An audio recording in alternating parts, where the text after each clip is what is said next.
Hello friends, I am Neetu Tomar. Welcome to Richa classes. आज हम पढ़ेंगे वर्णमाला। वर्ण किसे कहते हैं?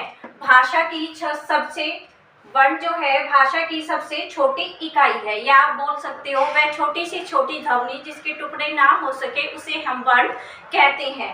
वर्णमाला, वर्णों के समूह को वर्णमाला कहते हैं। हिंदी भाषा में 52 वर्ण है, स्वर और व्यंजन को मिलाकर।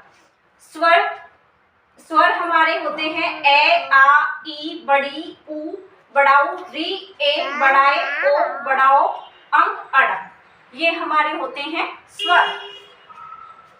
अंग और अणे को हम कहते हैं अयोगवा। अयोगवा का मतलब होता है जिसका कोई योग न हो, उसको हम कहते हैं अयोगवाह। अब ये क्वेश्चन भी आपके एग्जाम में आ सकता है कि अयोगवाह कौन से स्वर होते हैं। तो अंग और अण हमारे होते हैं अयोगवाह स्वर।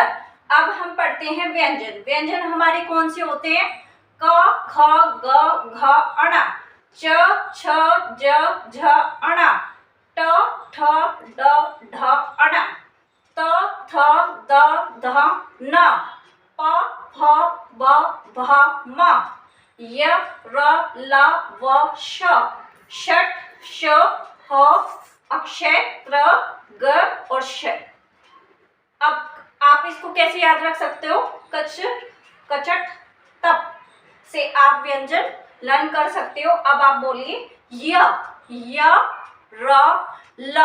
अब हम य और र और ल को प्रोनाउंस कर रहे हैं, तो ये ध्वनि हमारी कहाँ से? अंतस्थ से निकल रही है, तो इसको हम कहते हैं अंतस्थ व्यंजन। अब आप बोलिए श, ह, अक्ष।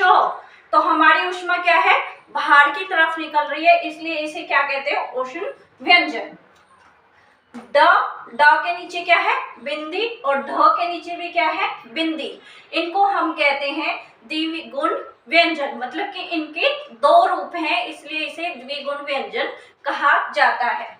अब है संयुक्त व्यंजन। संयुक्त व्यंजन का मतलब होता है जो दो वर्णों के मेल से बने हैं, उन्हें हम कहेंगे संयुक्त व्यंजन। अक्षय, त्र, ग और श आपके संयुक्त व्यंजन कहलाते हैं। अक्षय आपका बना है क और श से। क आपका आधा है, इसलिए इसके नीचे हलंत लगाया गया है।